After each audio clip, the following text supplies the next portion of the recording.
lively coming out. They be wondering what we talking about. Salute, salute, salute.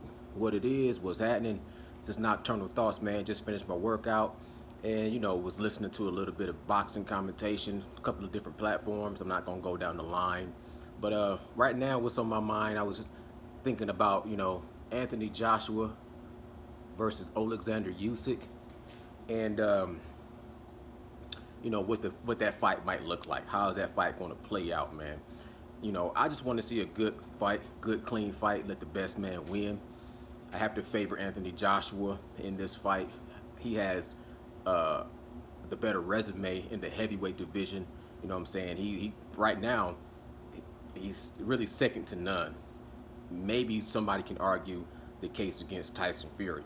But when I look at the list of guys that Anthony Joshua has fought in today's heavyweight era, he's pretty much at the top of the totem pole, beating, the body snatcher Dillian White by knockout, beating Sasha Povetkin, beating Putlev, beating, Klitschko, of course.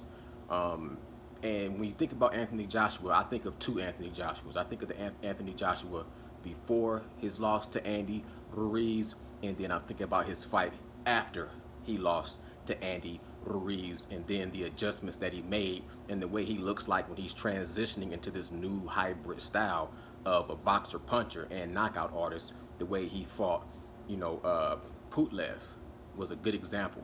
Then you look at Oleksandr Usyk. Now, I'm not going to lie, I really do need to get a different point of view. Maybe I need to climb a little bit higher or go a little bit lower, but I need to get a different point of view of Oleksandr Usyk because I'm not totally familiar with his cruiserweight division. You know what I'm saying? But I heard he was just dominating and one of the best boxers. From what I hear, he's a superior boxer to Anthony Joshua. I find that hard to believe. I started paying attention to Oleksandr Usyk when he made his heavyweight debut against a guy named Chaz Witherspoon, who was inactive and out of shape. I think he fought him and that guy quit on the stool, no mas, in around the 7th round. But he was out of shape and he was a journeyman, somebody I never really heard of. His next fight, Oleksandr Usyk took on, the real, well, tough built, Derek Chisora. And to me, Derek Chisora is like a first level boss. He's like slightly below a gatekeeper status. But he will show you where your bar is set in the heavyweight division, in my opinion. I've seen him pretty much get beat when he stepped up in competition to Dillian White, to Anthony Joshua. And for him to fight Oleksandr Usyk kind of reminded me of Roy Jones stepping up to fight the silent man or the quiet man, Ruiz. Kind of reminds me of Evander Holyfield coming out of cruiserweight, fighting heavyweight. But Oleksandr Usyk, to me, doesn't show the same promise that Evander Holyfield did. You know what I'm saying? Evander Holyfield got huge. There's always been some kind of inclinations of PED usage. He had a heart issue. He was training with Lee Haney, who is a bodybuilder, like 7 times Mr. Olympia, who was huge. And we know he was taking performance enhancers to get to that status in bodybuilding. But nevertheless, Oleksandr Usyk has packed on some size. Will that slow him down? I saw a picture of Anthony Joshua. He lost some weight. It looked like he trimmed down. Will that take away from his power? How would that balance the scales? Because I was looking at this fight at first as a gross mismatch, like a glaring deficiency in size and power versus, speed and skill. Now I'm looking at that fight like it might be evening out somewhat. Depends on how they look when they step on the scales, how much Anthony Joshua leaned down, how much, Oleksandr Usyk bulked up. Also, speaking of Anthony Joshua, I'm going to say I almost thought we was talking about the boxer, but I did just receive a message that AJ from Friday, the guy that played Ezel, he's a famous comedian, never really got his just due. He passed away. I haven't looked into it, but rest in peace. Let me give a moment of silence for Anthony Joshua. I believe that's his real name. I'm going to call him Ezel from Friday because that's my most memorable of him. A moment of silence.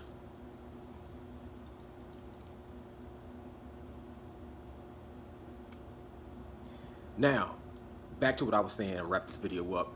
Oleksandr Usyk fought against Derek Chisora, and that was going to be my way of seeing where he would be as a heavyweight. I would like to see Oleksandr fight a Dillian Whyte, honestly. But for him to jump from Derek Chisora and to me not have the greatest performance, he didn't look that great. He didn't look like the boxing virtuoso that I hear he is against Derek Chisora. He outboxed Derek Chisora. He kind of circles around you, and he'd jump in and throw in a combination. Then he'd go back to circling around you. But in that fight against Derek Chisora, he was getting tagged. He was getting hit a lot.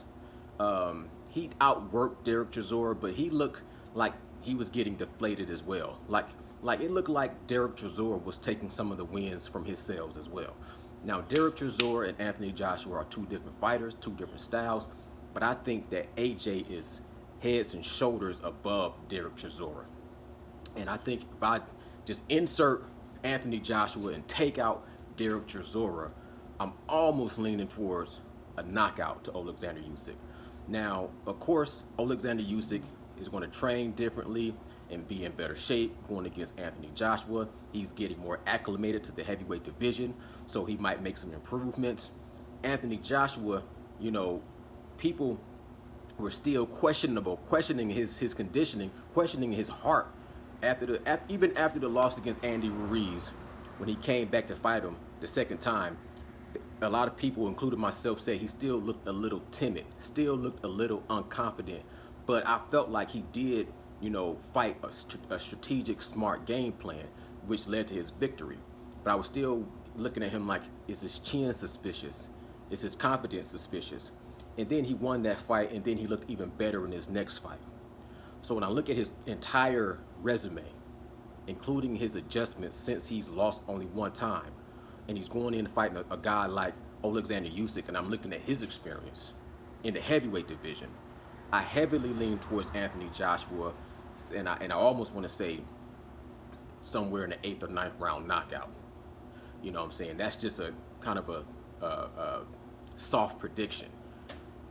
I want to see a good fight. I want to see the adjustments, who's going to be able to make the adjustments within the fight. I think that Oleksandr Usyk is going to have to make bigger adjustments down the stretch. I think he might fare well in the first half of the fight when he has all of his speed and he's able to, you know, be faster and use his speed to pop shot Anthony Joshua and outscore him. But if I see him slowing down, if I see Anthony Joshua starting to touch his body and, you know, they're fighting in the mid-range, once they get into the mid-range, I think Anthony Joshua is going to be in his tool bag. And I think from that point, you're going to see Oleksandr Usyk, his body language and his I think he's going to start to break down. I think he's going to start to basically submit. And I see him either trying to survive the second half of the fight, or actually, if he tries to go through the fire, then I think he's going to get burnt alive. So this is Nocturnal Thoughts, man. Y'all let me know what y'all think. I don't want to stretch out my video too long. Who do y'all think is going to be victorious against Anthony Joshua and Oleksandr Usyk? Let me know what y'all think in the comments below. Leave me a thumbs up. Leave me a thumbs down if you a hater. It's all good. And leave me a comment. Subscribe to the channel and holla back at Nocturnal Thoughts. I salute you. Bow.